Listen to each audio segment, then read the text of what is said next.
Bueno, ¿cuál es el escenario a esta hora? Bueno, el escenario es que hay un reclamo por aumento de salario, hay un reclamo por aumento de presupuesto, hay un reclamo en defensa de la universidad pública y hay un gobierno que está jugado a fondo en privatizar las universidades del país. ¿Por qué digo esto? Porque para poder desarrollar el negocio, porque es un negocio la educación privada y universidades privadas, lo que tienen que hacer es golpear la competencia que es la universidad pública. ¿Cómo lo hacen? Asfixiando desde el punto de vista presupuestario.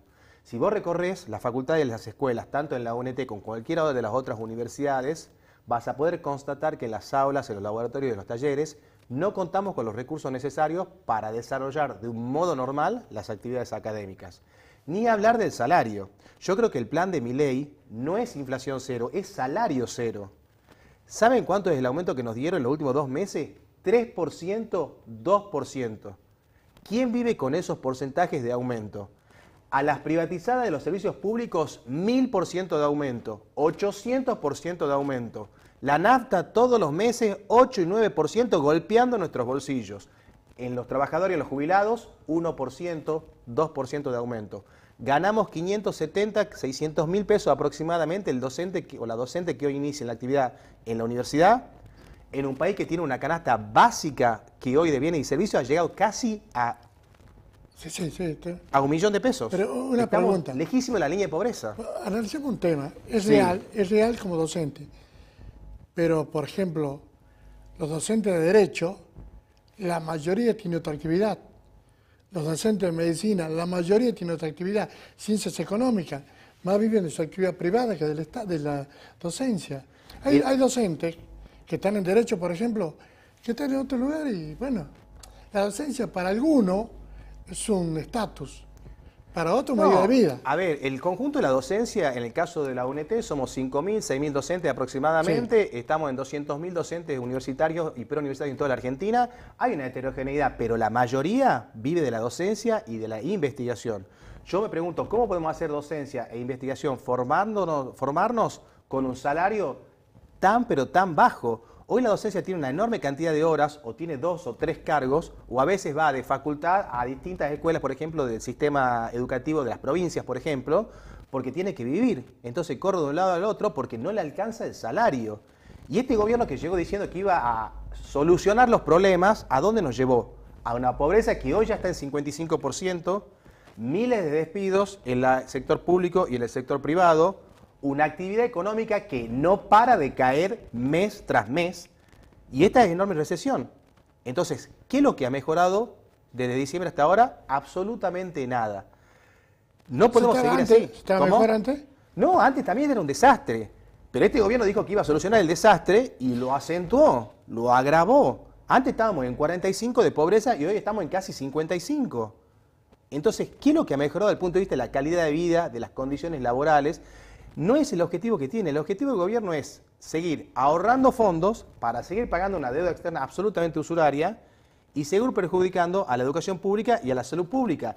A ver, para poder fomentar un negocio, tanto en salud como en educación, tiene que obviamente golpear a lo que es un sistema que tiene sus problemas, sus falencias, pero que realmente tiene prestigio, como la salud pública, los hospitales públicos y como lo que es la universidad estatal.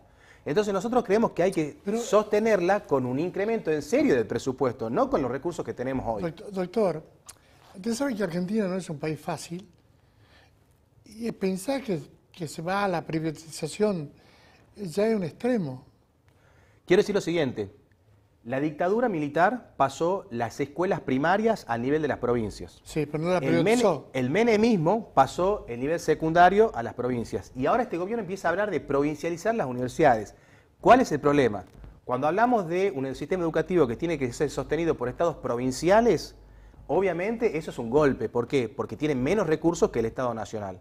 Nosotros eso no lo vamos a permitir, no vamos a permitir que sigan avanzando con la privatización. A ver, acá en Tucumán, ¿cuántas universidades hay en Tucumán? 4. 4, pero no es 2 privadas, y funcionan 2 públicas. Y funcionan pero todas. ¿cuántos había 40 años atrás? No, había una sola. Bueno, ¿avanza o retrocede la privatización? Pero ¿por qué no lo preguntamos? Nos preguntamos a Ariel, si yo antes tenía una sola, ¿por qué aparecieron 3 más? ¿Es porque esta una sola no respondía o por qué? ¿Hay algo? No, ¿por qué? Porque la privada tiene alumnos. Porque esta universidad pública que tenemos se empezó a tener bajo presupuesto, recortar y no tiene los recursos que se requieren. Hoy las carencias y las falencias que tenemos son de todo tipo y color, no solo desde el punto de vista salarial, desde el punto de vista presupuestario. Como se trabaja en el laboratorio, en los talleres, en las aulas, hacemos magia para desarrollar las actividades académicas sin contar con los recursos adecuados. Desde el punto de vista de la ciencia en este país, menos del 1% se destina hace décadas. No solo este gobierno, sino los gobiernos anteriores.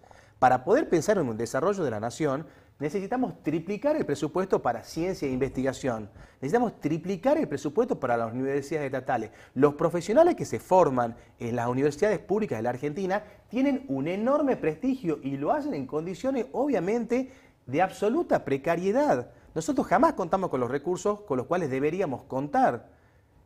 Esto además de la cuestión salarial, que no es un tema menor, repito.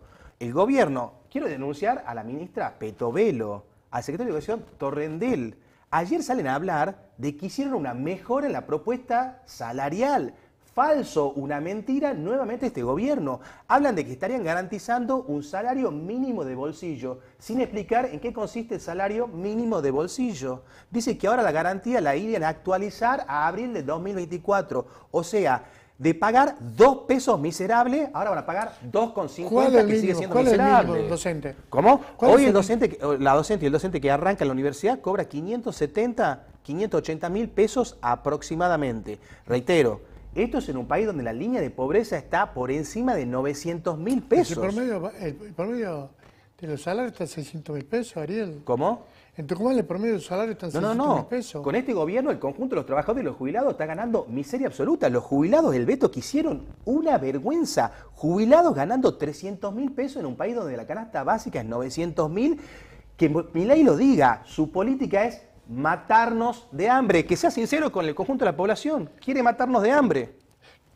¿Qué pasa con el veto? Si hay veto. ¿Cómo? ¿Qué pasa si hay veto? No, el acento está puesto desde la ADIO, por lo menos, en desarrollar el plan de lucha en las calles. A través de esa movilización, como lo hicimos el 23 de abril, como lo hicimos la semana pasada, vamos a lograr defender la educación pública y gratuita y lograr una recomposición salarial. Obviamente, estamos en contra del veto a la ley de financiamiento, pero obviamente entendemos que eso es como decía, si sale la ley, sería un avance parcial simplemente. La solución de fondo va a venir, obviamente, y ahí tenemos un problema, porque el conjunto de las condiciones sindicales a nivel nacional no está en esta sintonía. Vos fíjate la dirección de la CGT, es una burocracia que se reúne con el gobierno. Yo me pregunto, con semejantes niveles de pobreza, despido y precarización, ¿cuáles son las acciones que la CGT está planteando desarrollar? Ninguna. Está negociando con el gobierno y ese es el drama que tenemos. Nosotros tenemos otras características. Ahí, finalizando. El estudiantado está desmovilizado porque tomé un poquito de historia. En la década 60, 70, el poder era de los estudiantes. Y después se fue perdiendo y hoy ya no hay el poder de los estudiantes. Bueno, te quiero decir que en los últimos días y en esta semana saludamos la presencia creciente del movimiento estudiantil en las luchas con tomas de facultades y colegios preuniversitarios, con vigilia que se están desarrollando. Vos fijate, en estos últimos 3 días, en toda la Argentina empezó a ser creciente la toma de facultades, la protesta, el reclamo, porque obviamente los estudiantes también tienen muchos temas pendientes, desde el boleto educativo gratuito, el boleto público gratuito, apuntes, becas. Ahora van a sacar las becas Progresar contra los estudiantes. El gobierno ha decidido suprimir becas que ayudaban a miles de estudiantes en la Argentina, han decidido suprimir. Entonces, claramente acá el gobierno está en contra de los estudiantes, en contra de la educación pública, de los trabajadores jubilados, y nosotros obviamente estamos en la vereda de defender esos sectores de la sociedad. Obviamente vamos a seguir impulsando la lucha por defender la educación pública y lograr realmente una recomposición salarial y de las jubilaciones. Gracias, doctor. Gracias a ustedes.